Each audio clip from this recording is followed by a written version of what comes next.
গ্রাম বাংলার ঐতিহ্যবাহী পিঠা। শীতকাল এলেই যেন পিঠার গন্ধে ছড়াছড়ি।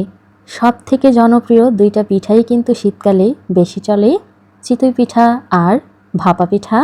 শীতকালটা চিতই পিঠা দিয়ে শুরু না করলে যেন মনেই হয় না শীতকাল এসেছে। কি ঠিক বললাম তো?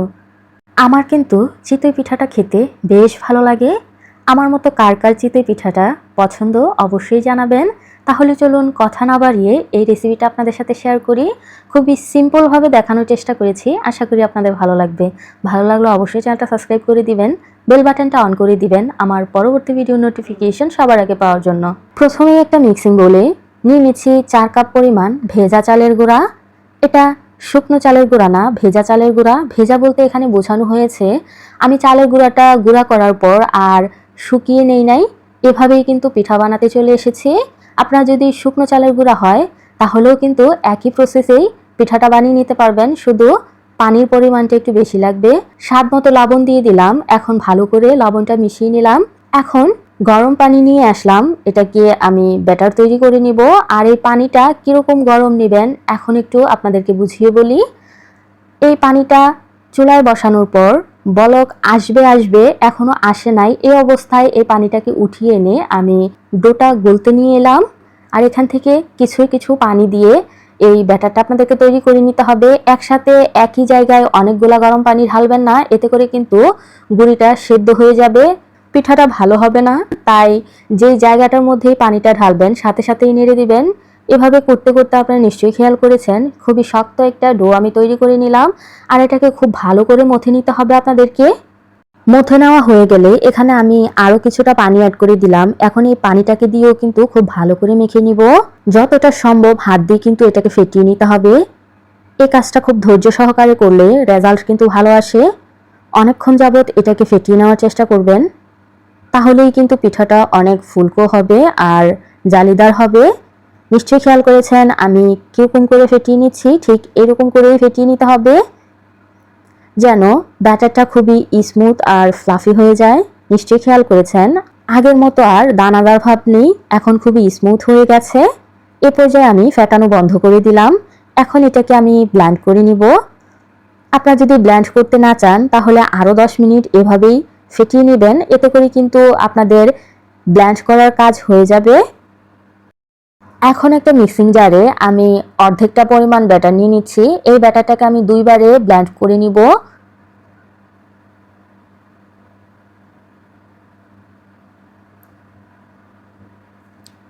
এই যে দেখুন, ব্লেন্ড করার পর এই মিশ্রণটা আরও কতটা ফ্লাফি আর ক্রিমি হয়ে গেছে। ঠিক এরকমই ব্যাটার আমি চাচ্ছিলাম।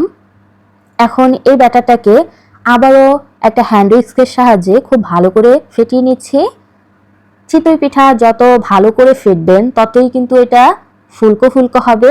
চিতই পিঠাটা কতটুক ফুলবে সেটা কিন্তু আপনার হাতের উপরেই নির্ভর করবে।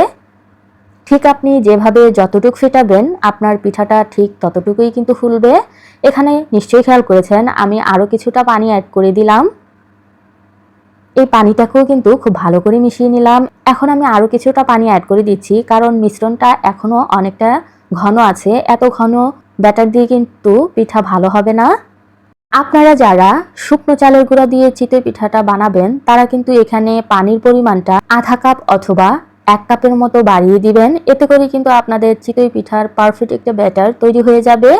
আবারও ভালো করে ফেটিয়ে নিলাম। এখন আমি আপনাদেরকে খুব কাছ থেকে দেখিয়ে দিব এই ব্যাটারের ঠিক ঘনত্বটা কীরকম।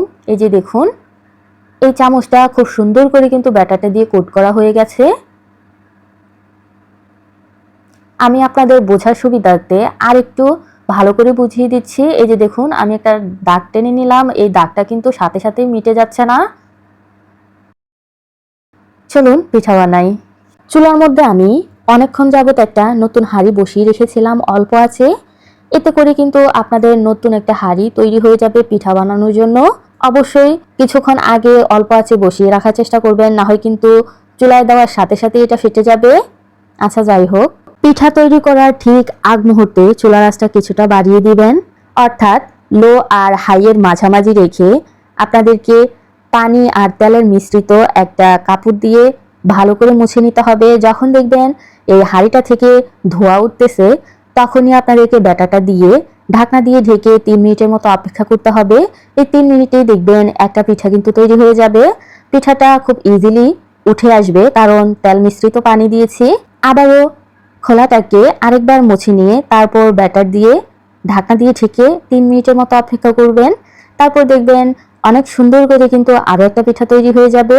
প্রথম পিঠাটা যদি আপনাদের নষ্ট হয়েও যায়, পরবর্তী সবগুলা পিঠাই কিন্তু খুব সুন্দর করে তৈরি হয়ে যাবে।